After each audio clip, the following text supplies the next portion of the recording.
다재다능한 프리랜서 작가로 활동하고 있는 명로진. 그는 대학 졸업 후 신문사 기자로 일을 하다 1994년 드라마 주역으로 캐스팅이 되면서 배우의 길을 걷게 됐습니다. 그리고 연극과 드라마, 영화를 넘나들며 왕성한 활동을 하다 10여 년 전부터는 작가 명로진으로 대중을 만나고 있는데요. 기자에서 배우로 그리고 작가로 다채로운 삶을 살아온 명로진의 특별한 인생 이야기를 들어봅니다.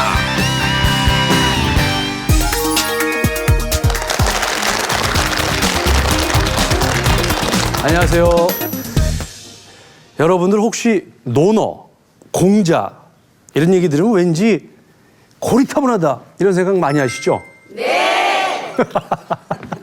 근데 저도 처음에 그렇게 생각을 했습니다.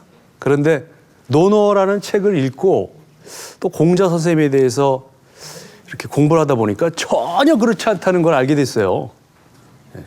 제가 뭐 공부를 하는 사람도 아니고 저는 오랫동안 방송을 하고 또 배우 생활을 했던 사람이기 때문에 어떤 책을 읽어도 저는 드라마처럼 읽거든요.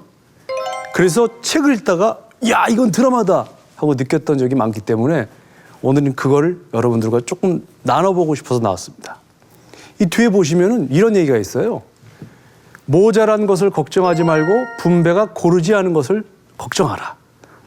분배가 잘 되면 가난이 없다. 꼭 이거 마르크스가 한 얘기 같지 않습니까? 근데 이걸 공자님이 하셨다 이거예요. 이런 말씀을 공자님이 하셨어요. 의외죠? 네. 하나 더 볼게요. 앵두나무꽃 바람에 휘날리네. 어찌 그대를 사랑하지 않겠소만 너무 멀리 떨어져 있구나. 누군가 이렇게 노래를 합니다. 공자님 제자 중에.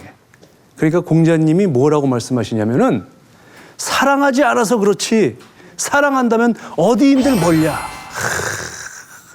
사랑하지 않아서 그렇지 사랑한다면 어디인들 멀냐. 공자님은 사랑을 아는 분이에요. 사랑하지 않아서 그렇지 사랑해봐요. 대전 살고 부산 살아도 만나요. 그죠? 네. 사랑하지 않아서 그렇지. 우리 노래도 그런 거 있잖아요. 앵두나무 우물가에 동네 처녀 바람났네. 앵두나무가 필 때는요 봄이에요. 봄. 4월. 그러니까 봄이 되니까 모든 사람의 기운이 막 사랑을 향해 피어납니다. 아마 공자님은 그런 사람의 본성을 잘 알지 않았나 싶어요. 이런 얘기도 있어요. 군자는 가난한 사람을 도와줄지언정 부자를 더 보태진 않는다. 야, 저런 얘기를 2500년 전에 하셨대요. 굉장히 진보적이고 급진적인 분이죠. 우리 생각보다 공자님이 굉장히 합리적이고 마음이 열려 있었다는 것을 잘 알 수 있습니다. 자, 그런데 또 이런 얘기가 있습니다. 자화는 공자님 제자인데 제나라에 사신으로 갈 때 염류가 자화 어머니에게 곡식을 보내드리길 청했다. 자화라는 친구가 사신으로 가니까 어머니가 혼자 계실 거 아니에요. 그래서 염류라는 친구가 그때 행정을 담당하고 있었는데 혼자 계신 자화 어머니한테 곡식을 얼마나 드리면 될까요? 그러니까 공자 선생님이 아주 고지식하게 계산해 보니까 석 달 가 있는 동안 그 어머니가 혼자 드셔도 얼마나 드시겠나 싶어서 곡식 5마를 드려라 그랬어요. 그랬더니 염류가 좀 더 드리죠. 그래? 그럼 뭐 한 가마 반 정도 드려라. 근데 이 염류가 덜컥 80가마를 드립니다. 80가마. 그게 염류 돈이에요? 국민의 세금이거든요. 그러니까 공자 선생님이 화가 났어요. 공자 선생님은 세금을 낭비하는 걸 제일 싫어하거든. 그래서 논어에 보면 뭐라고 돼 있냐면 야, 자화가 사신으로 갈 때 보니까 살찐 말에 가죽 옷을 입고 갔다. 이걸 현대적으로 해석하면 이런 겁니다. 걔가 사신으로 갈 때 보니까 벤츠 타고 알마니 옷 입고 가더라. 자화라는 애는 가난한 애가 아니야. 근데 왜 잘 사는 애한테 더 보태주니? 거기서 나온 말입니다.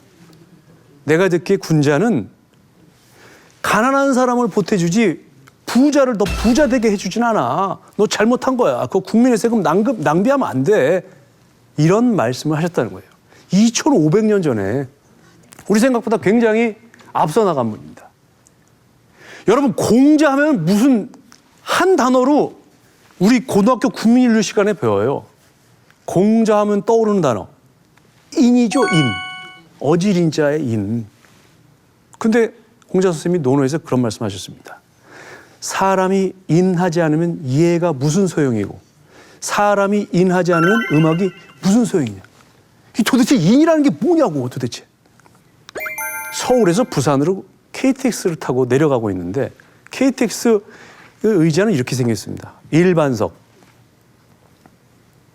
양쪽에 사람이 앉게 돼 있고 가운데 팔걸이가 하나가 있어요. 그런데 제 옆에 아주 몸집이 큰 아저씨가 앉게 됩니다. 바로 이런 상황이죠. 네. 가운데 팔걸이 하나인데 옆집에 몸집이 큰 아저씨가 앉아서 가운데 팔걸이를 뜩 걸치고 있어요. 생각해 보세요. 이쪽에 있는 팔걸이는 제 거죠. 저쪽에 있는 팔걸이는 아저씨 거죠. 가운데 팔걸이는 누구 겁니까? 보통 중년 남성분들한테 물어보면 이렇게 대답합니다. 먼저 걸치는 사람 거예요. 그럼 그거 먼저 걸치고 2시간 57분 가실 거예요? 응? 가운데 팔걸이는 사실 피곤할 때 살짝 걸쳤다가 빼라고 있는 거예요. 근데 이 아저씨가 탁 걸치고 가니까 제가 얼마나 불편합니까? 불편해요, 안 불편해요? 불편해요.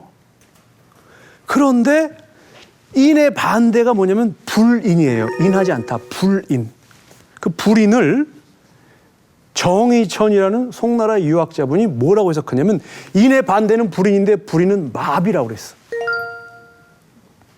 제가 KTX 타고 가다가 딱 깨달은 거예요. 이 양반은, 내 옆에 앉아있는 이 양반은 굉장히 불인한 사람이구나. 옆에 앉아있는 나의 불편함과 고통을 모르는구나. 불편함과 고통에 대해서 마비가 됐구나. 아, 이 불인한 사람. 보통 우리가 엄마, 아빠, 애 둘 식당에 가서 삼겹살을 먹으면 4인분을 시키죠. 4인분을 시켜서 이제 거의 다 먹다가 한 고기 2-3점 남았을 때 보통 이제 부인들이 남편한테 그럽니다. 여보, 좀 고기 좀 더 시킬까요? 10 중에 8, 9은 남편 대체로 이렇게 대답합니다. 됐어, 배불러. 그리고 집에 가서 3시간쯤 지나서 잠자기 전에 싸우기 시작합니다. 부인이 막 신경질을 짜증을 내. 남편들은 그때 어떻게 반응하냐면 왜 그러는겨? 왜 그러는지를 몰라. 왜 그랬을까요? 그 아내들은 굶느라고 제대로 먹지도 못하고 애들 먹이고 남편 먹이느라고 이제 막 먹으려고 하는데 4명이 4인분 시키면 됐다 이거야. 그러니까 남편들은 됐어, 배불러. 불인한 거죠. 불인한 거야. 상대방의 고통에 대해서 마비된 거예요. 아시겠죠? 네. 그래서 공자 선생님이 또 이런 얘기를 하셨어요. 얘들아, 집에서는 부모님에게 효도하고 나가서는 다른 사람들한테 공손하고 또 밖에서는 어른을 공경하고 행동을 삼가고 너희들이 만나는 사람을 사랑하고 어진이를 가까이 해라. 그리고 나서 힘이 남으면 그때 공부를 해라. 이거 중고등학생들한테 하면 되게 좋아해요. 그럼 힘이 안 남으면 공부 안 해도 됩니까? 그런 질문을 합니다. 밖에 나가서 어른을 공경해라. 네가 한 말을 지켜라. 어진 사람을 가까이 해라. 널리 사람을 사랑해라. 이 많은 것들을 하고도 남으면, 힘이 남으면 그때 공부를 해라. 먼저 인간이 되라는 거예요, 인간이. 그런데 이런 말은 누구나 할 수 있는데 왜 공자님 말씀만 지금까지 남았냐 이거야. 공자 시대 때는요, 어떻게 공부를 했냐면은 지금처럼 뭐 9시부터 오후 5시까지 공부하고 끝, 집에 가 이게 아니고 24시간 같이 지냈어요. 선생님하고 24시간 제자들이 같이 지내. 그러니까 제자들이 선생님의 일거수일투족을 기록을 해, 그것도. 야, 제가 만약에 공자라면은 애들 다 집에 보냈을 거예요. 그거 답답해서 어떻게 삽니까? 그죠? 예? 그 별걸 다 기록해놔요. 별걸 다 기록해놔. 무슨 공자님은 옷을 입는데 겉에 저기 아이보리 가죽을 입으면 속에 흰색을 입고 겉에 검은 가죽을 입으면 속에 검은 옷을 입는다. 이런 것도 기록해놨어요. 깔맞춤이야. 공자님 뭐야? 패셔니스타야, 패셔니스타. 그러니까 제자들이 24시간 먹고 자고 하면서 그걸 다 기록해 놉니다. 몇십 년 동안. 길게는 한 40년을 같이 있는 제자들도 있어. 근데 여러분 생각해 보세요. 내가 어떤 선생님이랑 같이 있는데 막 기록하다가 이 선생님이 자기가 하는 말이랑 행동이랑 달라. 그럼 있어 없어? 가죠. 떠나겠죠. 다른 좋은 선생님 찾아서. 근데 공자 선생님 보니까 자기가 하는 말을 일상생활 속에서 실천하는 거야. 이게 쉬운 일이 아니거든요. 이게 쉬운 일이 아니에요. 공자 선생님이 했던 말 중에 또 이런 말이 있어요. 자기 친구들이나 후배들한테 이렇게 얘기해. 만약에 네가 먼저 나보다 죽었을 때 장례를 차릴 데가 없으면 우리 집에서 내가 장례를 치러줄게. 그런데 공자 선생님은 자기 주변의 친구들과 후배들, 선배들이 돌아가셨을 때 그 장례를 자기 집에서 치릅니다. 언행이 일치하니까 제자들이 야, 저 선생님은 진짜 선생님이다 하고 따르는 거죠. 제가 이런 얘기를 왜 하느냐. 논어라는 책을 보다 보니까 그 속에는 참 드라마가 논어라는 책을 읽다 보니까 그 속에 드라마가 숨어 있더라 이겁니다. 공자 선생님이 굉장히 사랑했던 제자가 있어요. 아주 수제자이자 애제자예요. 안회라는 제자가 있습니다.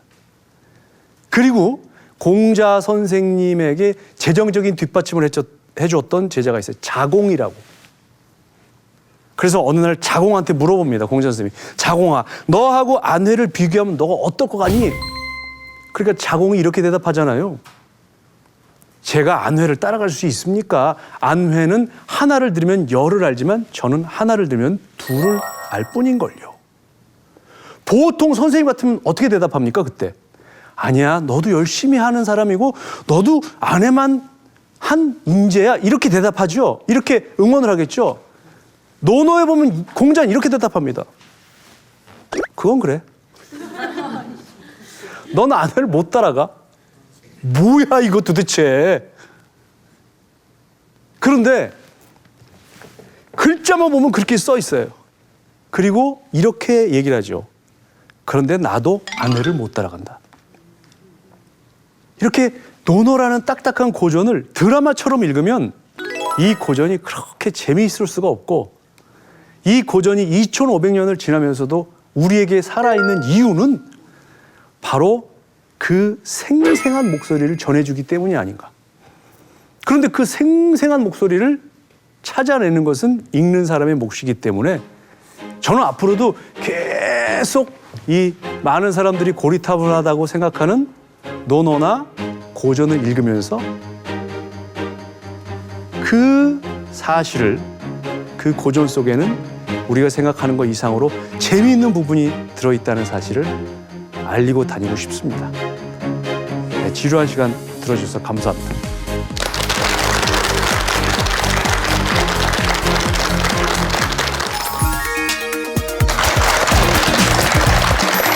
네, 강연 잘 들었습니다. 네. 이 논어라고 하면 딱딱하고 어려울 줄 알았는데 이렇게 풀어서 설명을 해주니까 네. 귀에 쏙쏙 들어오죠? 네. 예. 쏙쏙 들어오네요. 예? 그거 어떻게 이렇게 또 강의를 잘하세요, 그래?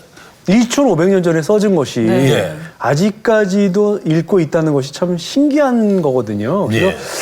처음에 저도 읽었을 때는 이해가 안 되고 어렵고 그랬었는데 오기가 나서 자꾸 읽었죠. 오기가 나서. 오기가 생겨서. 네, 자꾸 읽고 이게 무슨 뜻일까 막 생각도 하고 책도 찾아보고 하다가 심지어 뭐 잘 때 공자님 꿈을 꿉니다. 제가 막. 공자님이 나타나서 그건 그게 아니야. 이렇게 하면 정말 그런 꿈도 꾸고 네. 가위도 눌리고 예. 하다가 이게 논어라는 게 사실은 생각보다 굉장히 재밌는 책이구나. 예. 그런 사실을 알고 나서는 이렇게 이제 뭐 여러분들 만나서 강의도 하고 그러면서 다니고 있습니다. 사실 연기하는 모습으로 많은 분들이 기억을 하시잖아요. 아, 그럼요. 언제 마지막으로 연기를 하셨던 거죠? 마지막으로 연기한 게 아마 잘 기억은 안 나는데요. 네. 한 5, 6년쯤 전에 5, 6년. 아마 MBC 드라마 변호사들 네네. 그거였을 겁니다. 그래요? 김상경 씨하고 네네. 같이 했던. 연기 활동 그러면 이제 접은 거였죠? 글쎄 접는다고 말씀하시면 좀 다시 펼쳐야 될 것 같고요. 하고 싶어지는. 이 연기라는 것은 배우라는 것은 또 연예인이라는 것은 누군가 이렇게 불러주는 것을 그렇죠. 기다리는 거기 때문에 네. 바로 그거. 네. 언제든 불러주신다면 할 수 있는 마음의 자세는 돼 있는데 네. 문제는 시간이 안 됩니다. 시간이? 네, 제가 이렇게 다른 일로 바빠서 네. 시간이 안 돼요. 물론 선택의 문제겠지만. 정말 다이나믹한 삶을 살아오신 명노진 작가님인데 네. 어떤 인생을 살아왔는지 저희가 숫자 프로필을 준비했거든요. 예. 숫자 프로필 만나보겠습니다. 첫 보죠. 번째 숫자 보여주세요. 3. 3. 명노진 씨는 대학을 졸업하고 3년간 스포츠신문 기자로 일을 하셨습니다. 다음 숫자 보여주세요. 1994. 신문사 기자 생활 3년 차이던 1994년 뜻밖의 제안을 받습니다. SBS 드라마 스페셜 도깨비가 간다의 주역으로 캐스팅이 되시면서 신문사에 과감히 사표를 쓰고 배우의 길을 걷게 됩니다. 다음 숫자 보여주세요. 50. 배우가 된 명노진 씨는 방송과 영화, 연극 무대를 종횡무진 누비면서 50여 편의 작품에 출연을 하셨습니다. 마지막 숫자 보여주세요. 50편이나? 43. 기자에서 배우로 전업한 명노진 씨는 10여 년 전부터 작가로 활발하게 활동을 해오셨는데요. 에세이를 비롯해서 시집, 어린이 교양서, 인문학 저서 등 다양한 장르에 걸쳐 무려 43권의 책을 내셨습니다. 다채로운 인생 경험 바탕으로 전방위적인 저술 활동을 펼치고 있는 원조 인디라이터 명노진 씨의 숫자 프로필이었습니다. 박수 부탁드립니다. 야, 그 사이에 43권. 원조 인디라이트는 글쎄 생소하죠? 네. 인디 밴드는 들어봐도 그렇죠. 그 인디라이트는 어떤 의미인가요? 인디라이터라는 거는 이제 독립적으로 누가 알아주든 알아주지 않든 저술 활동을 하는 사람들 네, 그런 의미입니다. 인디라이터라는 그런 단어 자체는 있고요. 제가 그 인디라이터라는 이름을 내걸고 처음 이제 한 12년 전에 강의를 시작했어요. 예. 그래서 글을 쓰고 싶은 사람은 모여라. 네. 누가 모이겠나 했죠. 예. 네, 제가 그런 이름을 걸고 강좌를 한다고 했을 때 근데 이상하게 저같이 좀 이상한 사람들이 또 있었나 봐요. 한 20분이 오셨어요. 많이 오셨네요. 저에게 이제 글을 배우겠다고. 그때부터 강의를 시작하게 된 겁니다, 제가. 와. 그래서 이제 글쓰기, 책쓰기 강의를 하게 됐죠. 머지않아 일반 시민들도 책을 내는 시대가 올 것이다. 뭐 이렇게 예감하셨나요? 그렇게 생각했습니다. 오. 네. 왜냐하면 뭐 한 15, 16년 전만 해도 책을 낸다는 것은 어떤 뭐 대학교 교수님들이라든지 학자분들이라든지 등단을 한 문인들만 낼 수 있는 것이 아닌가라고 생각들을 많이 하셨었는데 저는 어떤 사회에서 일정한 전문직을 가지고 있는 분들이라면 누구나 자기의 인생에 대해서 책 한 권은 낼 수 있지 않겠는가 하는 생각으로 이제 강좌를 개설을 했고 그 이름을 내걸고 이제 많은 분들에게 책 쓰기를 권했죠. 그래서 저에게 와서 배운 수강생들은 뭐 정말 전문직 종사자분들도 있고 뭐 방송하시는 분들도 있고 주부들도 있고 뭐 다양한 분야의 분들이 자기 인생 이야기를 썼고 그 좋은 분들이 많으셔서 그런지 이제 그분들이 많은 성과를 내서 많이 알려지게 되고 뭐 그런 계기로 계속 지금까지 강의를 했죠. 어떤 분들이 있을까요? 제자분들 중에서 좀 알려지시고. 예를 들면은 이제 회사를 다니면서 요즘에 뭐 갑을이란 그런 갈등 관계에 대한 문제가 많지 않습니까? 네네. 그래서 회사를 다닐 때는 회사에 맞는 말을 써야 된다. 그래서 뭐 책 제목을 회사어로 말하라. 뭐 이런 책을 내신 분도 있고 네네. 또 육아에 대한 그런 책을 내신 분들도 있고 그래서 뭐 작년에 그 베스트셀러 목록에 한 5위까지 올라가신 분들도 있고 다양한 분들이 있습니다. 정말 다양한 분들이 다양한 자기 인생 얘기를 쓰신 분들도 있고 뭐 자기의 그 직업의 어떤 커리어에 대해서 쓰신 분들도 있고 어떤 여행기를 내신 분들도 있고 지금까지 뭐 책을 내신 분들이 한 50여 명 정도 되니까요. 제자분들 중에서. 예. 자기 직업에서 옛날에는 이 직업은 참 남들이 알아주지도 않는 직업이라 책을 내면 뭐 하겠냐 생각이지만 그것조차도 다 책으로 낼 수 있는 거 아니에요. 그렇죠. 남들이 알아주지 않습니다. 사실 세상이라는 건 남들이 알아주지 않아요. 그러나 남들이 알아주지 않아도 성내지 않으면 그 또한 군자가 아니겠습니까? 네. 공자 선생님이 그렇게 말씀하셨듯이 요즘에는 뭐 페이스북이라는 것도 있고 네, 또 SNS 많은 분들이 사실 자기 홍보의 시대거든요. 근데 이 자기 홍보의 시대에 자기가 자기 이름으로 된 책 한 권을 낸다면 얼마나 멋있을까? 뭐 이런 생각을 갖고 있는 거죠. 그 글 쓰는 분들의 패턴이 보일 것 같아요. 잘하는 분들은 좀 뭔가 다른가요? 이런 게 있습니다. 그러니까 어떤 분은 뭐 저한테 이런 얘기를 해요. 제가 5년 뒤에는 꼭 내겠습니다. 10년 뒤에는 꼭 내겠습니다. 그런데 진짜로 내는 분들은 제가 올해 말까지 내겠습니다. 이런 분들이 단기적으로. 내시더라고요. 그러니까 아무래도 그 어떤 노하우라든지 방법론보다는 그 간절함이 우선인 것 같아요. 의지. 간절함. 그래서 딱 그 1년이면 1년, 1년 반이면 1년 반이라는 세월을 기한을 정해놓고 모든 걸 거기에 쏟는 거죠. 몰입을 해서. 네. 그런 분들이 좋은 성과를 얻는 것 같더라고요. 근데 예전에 작가가 돼서 책을 낸다는 건 꿈도 못 꿀 일이었죠. 어렵죠. 예? 책을 낸다는 건 이거 상당히 그 의미가 있는 것 같아요. 어떤 의미일까? 책을 낸다는 건. 책을 쓴다는 건 아무래도 오랜 세월 동안 공들여서 정리를 해야 되는 과정이 필요합니다. 그러니까 누군가 손님이 왔을 때 네. 라면을 바로 끓여주는 것과 네. 물론 라면도 맛있습니다만은 네. 오래 묵은 묵은지를 네, 탁탁 썰어서 아. 그 찌개를 해서 예. 갓 지은 아주 정성스러운 쌀밥과 함께 내놓는 것은 차이가 있지 않습니까? 기가 막혀. 책을 쓴다는 것은 이게 묵히는 행위이기 때문에 묵히는 속에서 자기 인생이 자기도 몰랐던 자기 인생이 나오는 거죠. 네. 그래서 제가 책 쓰기 과정을 하면서 기억이 나는 한 분이 있는데 60대 중반에 어떤 이제 아주머님이라고 할 수 있을까요? 어떤 부인이었어요. 부인인데 내 인생 최고의 순간이라는 제목을 주고 글을 쓰게 했어요. 근데 그분이 23살 때 삼청동에서 그이와 데이트하던 시절이 내 인생 최고의 순간이었다는 거예요. 근데 그분은 막 명품 옷에 명품 백에 막 벤츠에 기사가 있는 그런 분이었는데 네. 그래서 이제 학생들이 있을 때 물어봤죠. 그 23살 때 데이트하던 분이 지금의 부군이십니까? 아니라는 거예요. 아, 다른 분이시군요.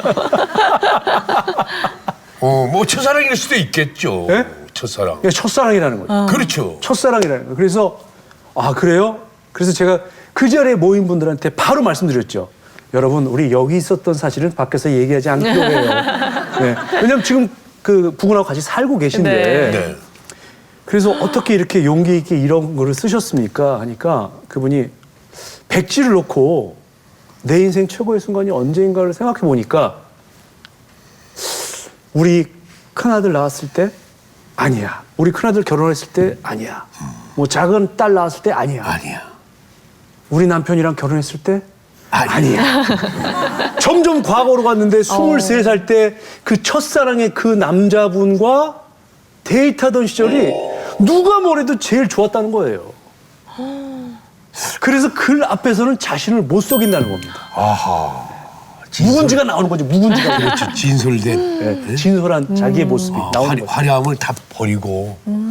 야, 그때는 또 이제 지금처럼 그 사모님 소리 듣거나 잘 사는 것도 아니고. 아니죠. 순수하고 가난했는데 집안의 반대로 둘이 헤어지게 됐대요. 그래서 더 못 잊고.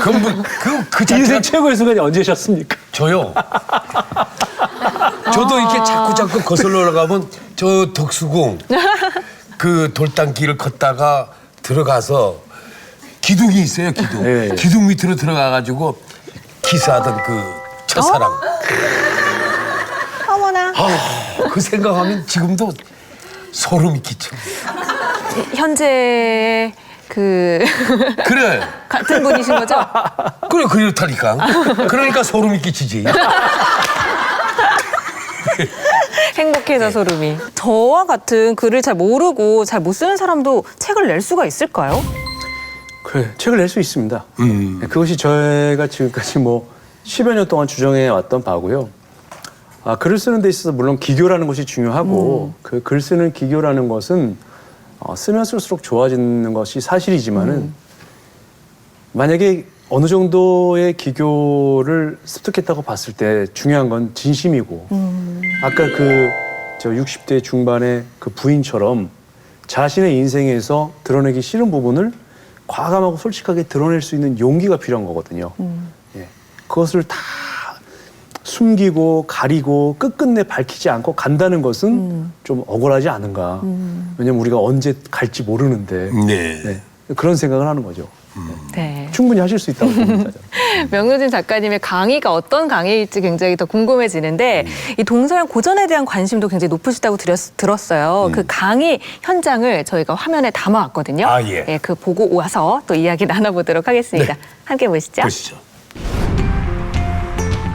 월요일 저녁 서울의 한 문화센터에서 특별한 강좌가 열리고 있다. 작가 명노진이 진행하는 고전 읽기 리더 과정. 지상파와 팟캐스트를 통해 10년 넘게 동서양 고전을 소개해온 명노진 작가. 현대 사회에서 고전을 어떻게 해석하고 바라봐야 하는지 그 노하우를 전수하는 시간이다. 인디라이터, 독립 작가들 양성하시는 글쓰기 수업을 듣고 선생님 10강을 들었는데 그때 선생님한테 실제적으로 굉장히 많은 자극과 동기부여가 됐어요. 쉽고 편안하게 즐길 수 있고 힐링할 수 있는 것 같아요. 그래서 편한 시각에서 다시 바라볼 수 있게 하기 위해서 이 수업을 신청했습니다. 연기자이기 이전에 작가로서 43권의 책을 낼 만큼 왕성한 저술 활동을 벌여온 명노진 작가. 10년 전부터는 글쓰기 강좌를 통해 수많은 저술가를 양성해왔다. 지금 고전 읽기 과정을 듣는 수강생 중에도 글쓰기 강좌의 제자들이 많은데 스승의 고전 사랑에 이끌려 고전의 매력에 흠뻑 빠져들게 됐다. 딱딱하게 좀 지루한 그런 수업, 이론 수업 그런 거보다는 그 안에 담겨 있는 이제 고전이랑 이제 우리들이 살아가는 삶이랑 그런 걸 좀 연관시켜 가지고 거기서 이제 좀 인생의 이제 해답도 이렇게 찾아가는 그런 이렇게 좀 이끌어 가시기도 하시고 그런 것 같았어요. 책 읽기의 기초는 고전이며 고전은 인류 지혜의 핵심이라고 믿는 명노진. 필기 자체를 안 했어. 필기 자체를. 그에게 고전은 읽어도 질리지 않는 명작 중에 최고 명작이며 고전에 녹아있는 사람 중심의 인문 정신을 무엇보다 강조한다. 정말 수백 년, 수천 년 동안 끊이지 않고 전해져 온 고전 속에는 뭔가 비밀이 있지 않을까. 그게 궁금했습니다. 그래서 처음에는 이제 같이 모여서 읽으면서 생각도 해보고 또 깨닫기도 하고 의견도 나누고 좀 더 깊이 있게 공부를 해보자. 뭐 좀 더 어려운 책을 읽어보자 해서 점점 발전하게 된 게 이제 이런 고전 강의까지 오게 된 거죠. 같은 고전이라도 전달하는 사람에 따라 깊이와 해석이 달라지는데 명노진 작가는 시종일관 특유의 거침없는 입담과 가벼운 유머로 수강생들의 호응을 이끌어낸다. 수강생들은 한편의 퍼포먼스이자 원맨쇼를 보는 기분이라고. 우선 선생님이 연기자시니까 그 고전에서 나오는 그 내용들이 이렇게 연극체로 나오는 게 많거든요. 그런 거 이제 쉽게 설명하시면서 이렇게 혼자서 연기도 이렇게 해주시면서 쉽게 설명해 주시고 에너지 다 쓰시고 큰 소리로 움직이시면 잠시도 앉아서 수업하지 않으시거든요. 그래서 들으면서 늘 민망할 정도로 그게 선생님 강의의 가장 큰 매력인 것 같아요. 신문 기자에서 배우로 그리고 인문학자이자 작가로 다채로운 삶을 살아가고 있는 명노진. 사람들은 그의 평범하지 않는 이력에 한 번 놀라고 깊고 풍부한 인문학적 지식과 통찰력에 한 번 더 놀란다.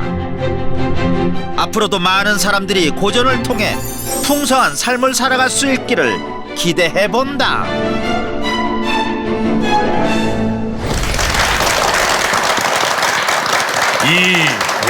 강의에서 냉철한 모습을 보니까 네. 기자 출신 같은 느낌이 또 들죠? 네. 예. 하고 잘생겼다. 연예 기자였어요? 연예 기자였습니다. 연예 기자가 연예인보다 더 잘생겼으니 그런 생각이었는데. 그 이제 이렇게 우리 허참 선생님처럼 말씀하시는 분들이 많아서 제가 연예 기자 때 굉장히 이게 바람이 들었어요. 네, 연예 기자라고 있는데 그 MBC에 예. 그 임현식 선생님이 예. 계셨었잖아요. 예. 근데 그 임현식 선생님하고 이제 어떤 그 드라마 뒤풀이를 가서 얘기를 하는데 그 이제 임현식 선생님의 선배 되시는 분이 뭐 이름은 잘 기억이 안 나지만 저와 이제 임현식 선생님이 앉아 계셨는데 아, 명 기자도 배우를 하지 그래? 그러는 거예요. 아, 제가 무슨 배우랍니까? 그랬더니 아니 현식이 같은 애도 하는데.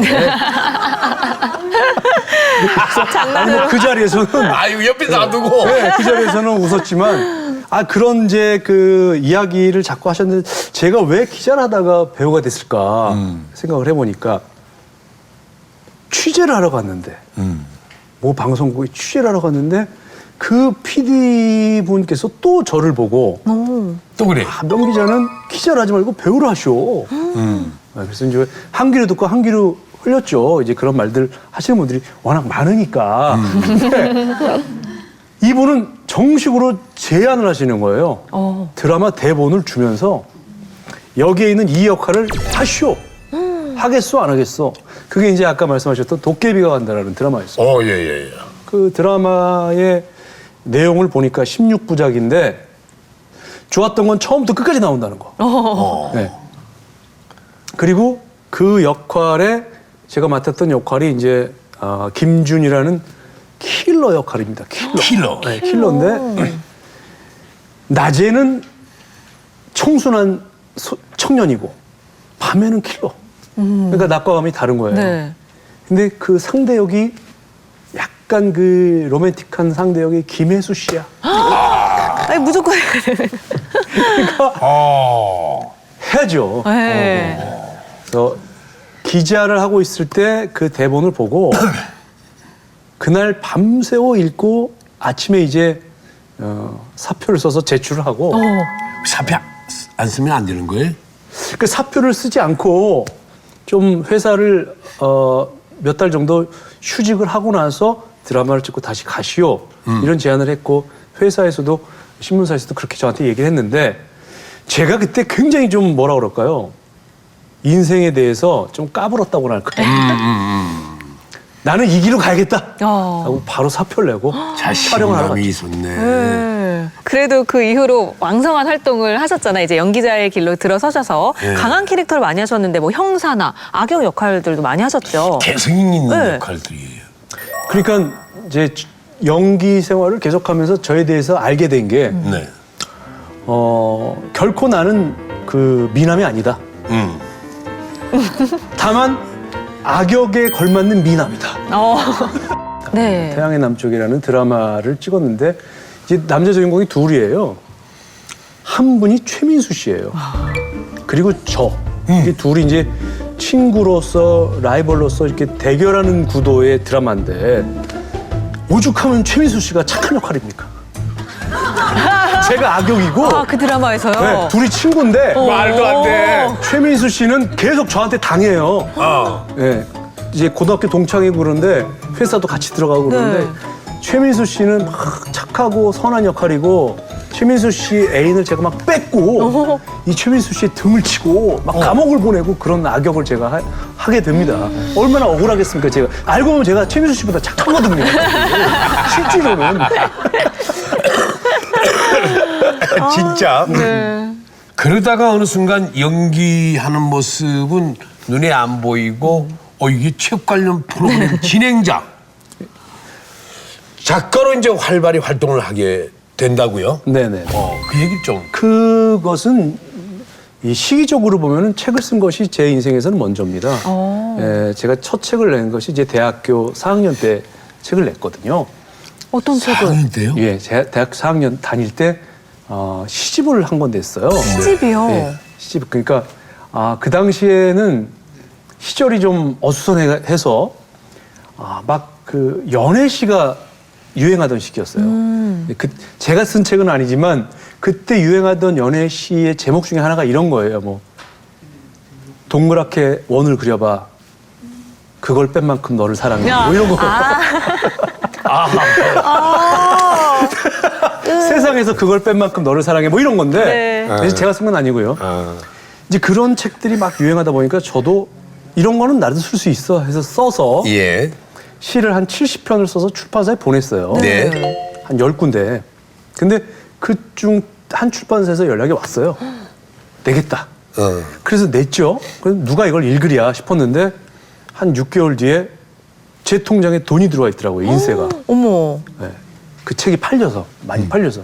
그래서 제가 그걸로 이제 한 학기 등록금도 내고 그랬었던 적이 있습니다. 대학 재학생 시절에. 그때부터 책은 지속적으로 썼고요. 배우 생활하면서는 이제 뭐 우리가 방송이나 연예인이라는 것이 항상 바쁜 것은 아니에요. 네.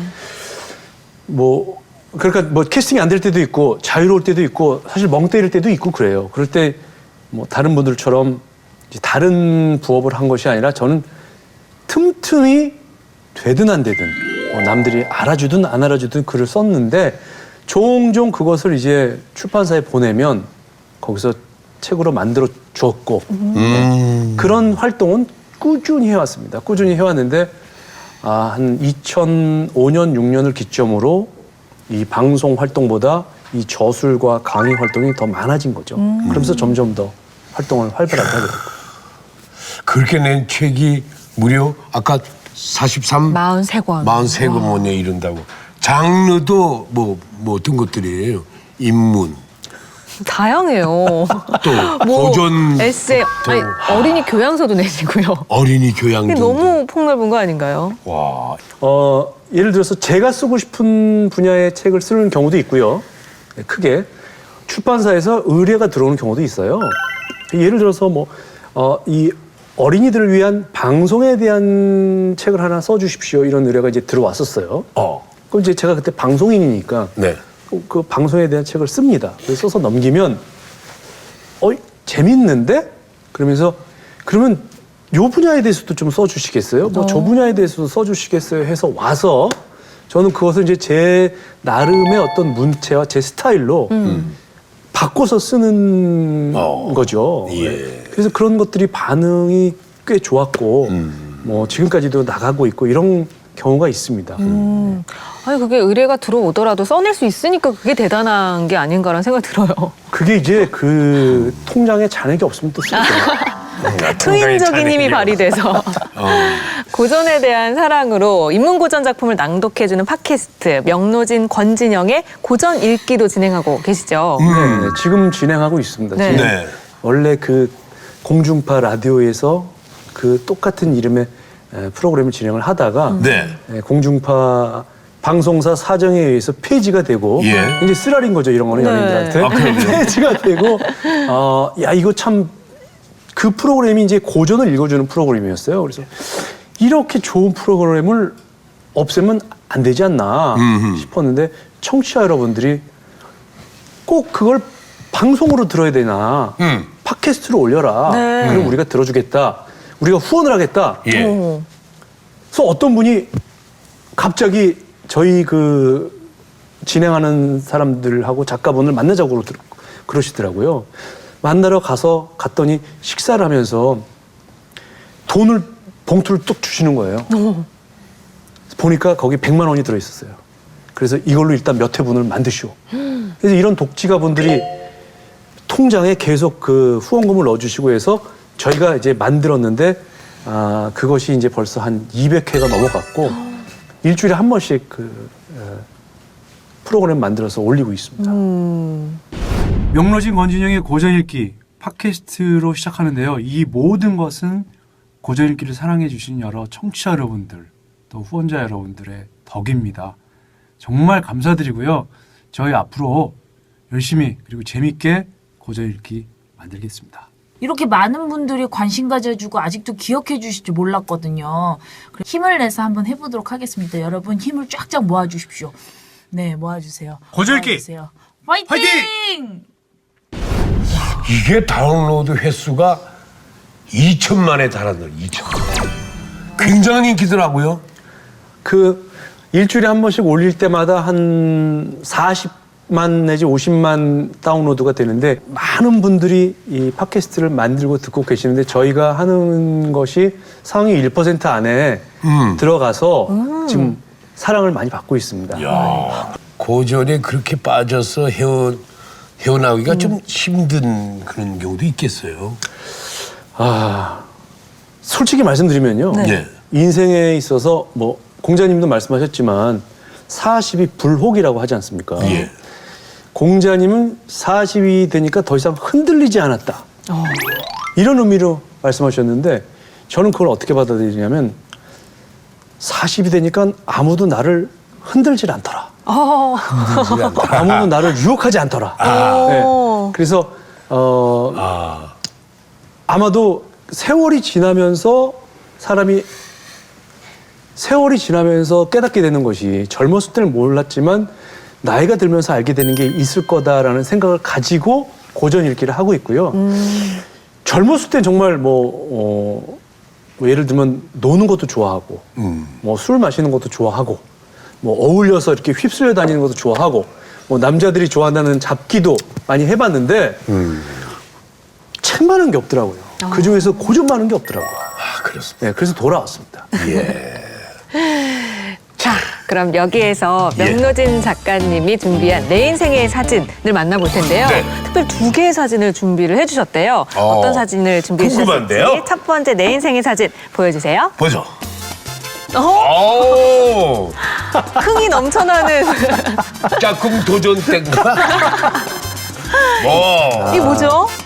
춤추고 계시는 거죠? 네, 이거는 그 아마 10여 년 전에 10여 년도 더 전에 그 살사 댄스를 추고 있는 모습입니다. 살사 댄스. 살사. 배우셨어요? 예, 살사 댄스를 한참 그때 췄거든요. 야, 멋있어요. 왜 저것을 왜 내 인생의 사진이라고? 그 제가 이제 살사 댄스를 꽤 깊이 빠져 있었어요. 예. 아마 2000년인데 제 기억에 2000년 5월에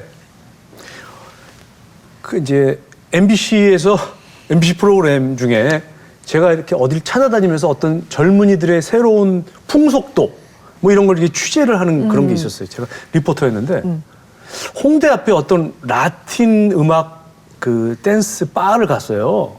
갔는데 그때 음악이 탁 들려오는데 제가 갑자기 뒤통수를 맞은 것처럼 탁 충격을 받으면서 이렇게 흥겹고 즐거운 음악이 있다니 이런 생각이 드는 거예요. 그게 이제 살사 음악입니다. 그 음악을 듣고 거기에 이제 취재를 막 했는데 뭐냐면 뭐 이런 거예요. 뭐 거기 선생님이 있어요. 이제 춤 선생님이 남자분이 그래서 저보고 이렇게 기본 스텝을 하는 겁니다. 한번 해보세요. 이런 것들을 이제 촬영을 했는데 끝나고 돌아오는데 저한테 쓱 오더니 다음 주부터 나오세요 이러는 거예요. 왜요? 그러니까 소질이 있으시다고 저한테. 그래서 저 귀가 얇잖아요 제가. 그래서 소질이 있으신 것 같아요. 나오세요 그러는데 예 알겠습니다 하고 에이 저 뭐 내가 되겠어 집에 갔는데 그 음악이 계속 귀에서 맴도는 거예요.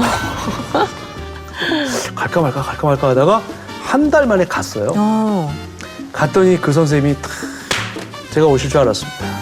그래서 그때부터 이제 저를 개인 교습을 시켰고 처음에 살사 댄스가 태어난 곳이 쿠바예요. 네. 쿠바까지 제가 가서 배웠어요, 그거를. 쿠바까지 가셨어요? 쿠바까지 갔어요, 쿠바까지. 제 돈 들여서 갔고 왜냐면 이 선생님한테 배웠는데 이 선생님이 자기는 LA에서 배웠다는 거예요. 예. 근데 그 LA에서 이 선생님을 가르쳐 우리나라 사람인데 LA에서 배웠다는 미국 선생님을 불렀어요. 그래서 불러서 그 LA의 선생님한테 배웠는데도 만족을 못하는 거니까 LA 선생님한테 선생님은 어디서 배웠습니까? 그러니까 자기는 마이애미에서 배웠다는 거예요. 그래서 전 마이애미까지 갔었어요. 마이애미에 갔더니 마이애미에 있는 선생님 어디서 오셨습니까? 나는 쿠바에서 왔어. 그래서 또 쿠바까지 갔죠.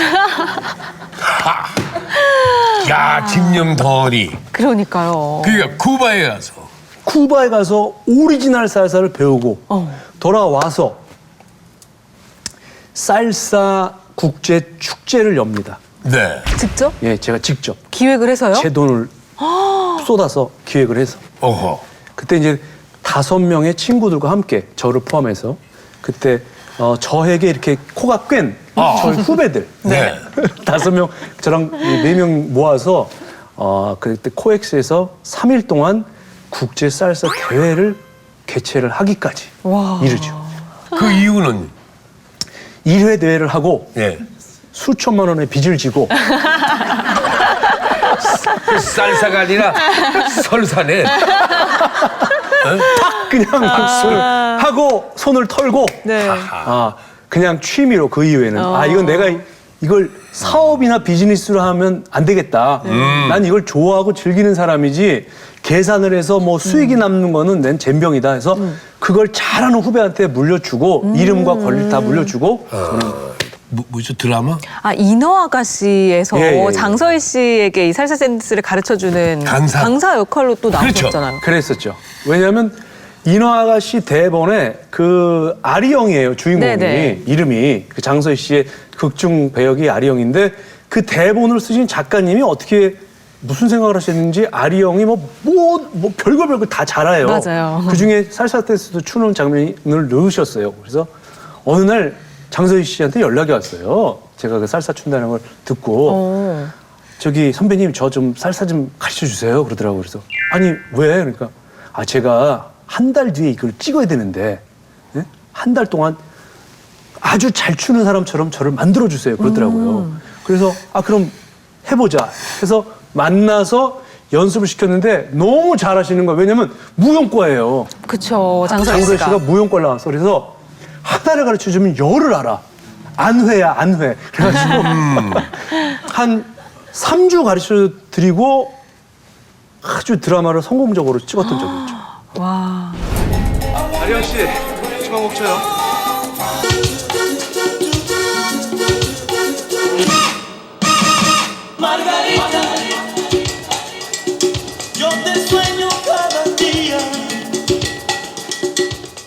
그럼 드라마에서 출연을 하신 건 아니었던 거예요? 출연했죠. 그쵸, 출연하면서 그쵸. 그랬죠. 그 역할로. 인어가시란 드라마에 네. 제가 살사 선생으로 그렇죠. 네. 제임스 명이었나 그랬을 거예요. 손동작이 달라지시는데 출연해서 손이 달라지시는데 출연해서 장서 씨랑 같이 이렇게 춤추는 모습을 연출했어요. 난 서희하고 진행을 같이 오래 하면서도 그걸 몰랐네. 살사를 했던 게. 진짜 못하는 게 없는 배우예요 또. 뭐 어쨌든 지금 주인공은 장서희 씨가 아니고 그렇죠. 명로진 씨입니다. 네. 명로진 씨의 내 인생의 사진 편. 자, 첫 번째 쌀사 편이었는데 두 번째 사진. 두 번째 어떤 만나보죠. 사진인가? 계속해서 정말 예상 밖의 사진들이 나오고 있어요. 어디서 많이 이게 뭔가요? 근데 이집트의 핫셉수트 신전이라고 이집트요. 네, 이집트의 그 카이로에서 한 1000km 정도 남쪽으로 내려가서 나오는 그 신들의 계곡이라는 그 계곡에서 찍은 사진입니다. 이집트는 무슨 일로 또 가게 되신 거예요? 저희 뭐 이집트가 꼭 문제가 아니라 제가 이제 네. 여행을 좋아해서요. 네. 뭐 이집트, 뭐 에콰도르, 아까 뭐 말씀드린 쿠바, 그리고 뭐 에스토니아, 핀란드, 뭐 남아프리카 공화국, 리비아, 튀니지 이런 곳을 많이 돌아다녔습니다. 많이 돌아다녔고 제가 그 제일 좋아하는 음식이 기내식이에요. 그래서 또 여행도 너무 좋아하기 때문에 그 여행 사진 중에 한 장을 골라서 한때는 산을 그렇게 또 오르셨다면서요. 또 산 하면 또 할 얘기가 많은데. 산까지 참 두루두루 소비하셨네. 그러니까 저는 이제 뭔가 하나를 하면 네. 조금 그 끝까지 가보는 성님입니다. 그래서 산도 이제 그 북한산을 오르내리다가 결국은 어디까지 가냐면 남아프리카 6,300m. 남아프리카 최고봉, 침보라서 봉이라고 6,310m. 예. 거기까지 올라갔다 내려옵니다. 와, 그 취미 정도가 아닌데? 그것은 이제 정도면. 완전히 전문적인 교육을 받고 그렇죠.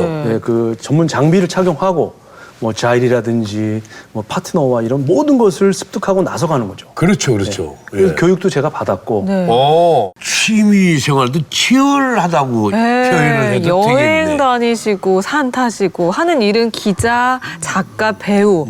요즘도 또 뭔가를 하고 계시대요. 뭘요? 대학원 졸업을 네? 앞두고 계시다면서요. 그럼 공부도 계속 하신 거네요. 계속이라기보다는 이제 정규 교육은 대학만 나왔습니다만 한 2년 전에 그 이제 조금 더 정규 교육을 받아야 되겠다 싶어서 대학원에 들어가서 그 공학과 인문학이 융합된 학과 이름은 테크노 인문학과인데요. 테크노 테크노 인문학과. 그러니까 이제 공학 기술 테크놀로지하고 인문학을 같이 가르치는 곳입니다. 그래서 다음 주에 졸업합니다. 자, 끊임없이 뭔가를 배우고 도전하고 최고를 남기고 그런 과정들이 이제 뭐라 그럴까요? 몸에 밴 것 같아요. 자신도 모르게. 아마 그런 것 같습니다. 뭐냐면 예를 들어서 책을 쓴다는 게 내가 어떤 걸 책을 써야 되겠다 해서 쓴다기보다는요. 항상 매일 생각하는 거죠. 매일. 오늘 대전 MBC에 와서 우리 허참 선생님과 유지은 아나운서를 만났는데 이런 걸 책으로 쓰면 어떨까? 뭐 이런 생각이 드는 거예요. 늘 생각을 일상생활이 아침에 일을 닦다가도 밥을 먹다가도 뭐 아이와 이야기를 하다가도 뭐 KTX를 타다가도 그러니까 모든 것이 다 책으로 될 수 있기 때문에 이것을 어떤 내용을 넣고 어떻게 표현하느냐가 관건이지 사실 여기 있는 조화에 대해서도 쓸 수 있는 거거든요. 모든 게 다 소재군요. 네. 정말 부지런하게 바쁘게 지내고 계시는데 다시 연기하는 모습을 보고 싶기도 해요. 다시 연기하실 생각은 없으신 건가요? 좋은 역할 또는 뭐 신이 많지 않거나 비중이 적더라도 저한테 맞는 역할이 있다면 얼마든지 저는 하고 싶습니다. 네. 그러다가 또 혹시 또 감독 이쪽으로 또 나서는 거 아니에요? 그거는 저의 그래도 얘기 아닌 것 같습니다. 영화 제작만은 하지 말아요. 네. 명로진 씨 앞으로의 꿈은 뭡니까? 아무래도 그 좋은 책을 한 권 지금 뭐 여러 권 또 여러 개를 한다고 잘하는 게 아니기 때문에 제대로 된 좀 오래 사랑받고 읽히는 책을 한 권 쓰는 것 그것이 저에게는 좀 남아있는 꿈이고요. 그런 과정 속에서 다양한 분들에게 제가 생각하고 있었던 고전의 향기를 좀 전하는 그런 일을 열심히 하면서 살아가고 싶은 게 저희 꿈입니다. 그렇습니까? 오래도록 꾸준히 언제라도 펼쳐보고 싶은 명로진 작가의 책 그런 책을 내시길 바랍니다. 내실 거예요. 감사합니다. 아우, 진짜 본인 작가로서는 크나큰 축복이죠. 그렇죠. 수고 많이 하셨습니다. 네, 감사합니다. 네, 감사합니다. 예. 왜 이렇게 길게 쳐요? 처음에 토크 엔제는 여기서 또 인사드리겠습니다. 네. 다음 주에 찾아뵙겠습니다. 발음이 참. 감사합니다. 고맙습니다.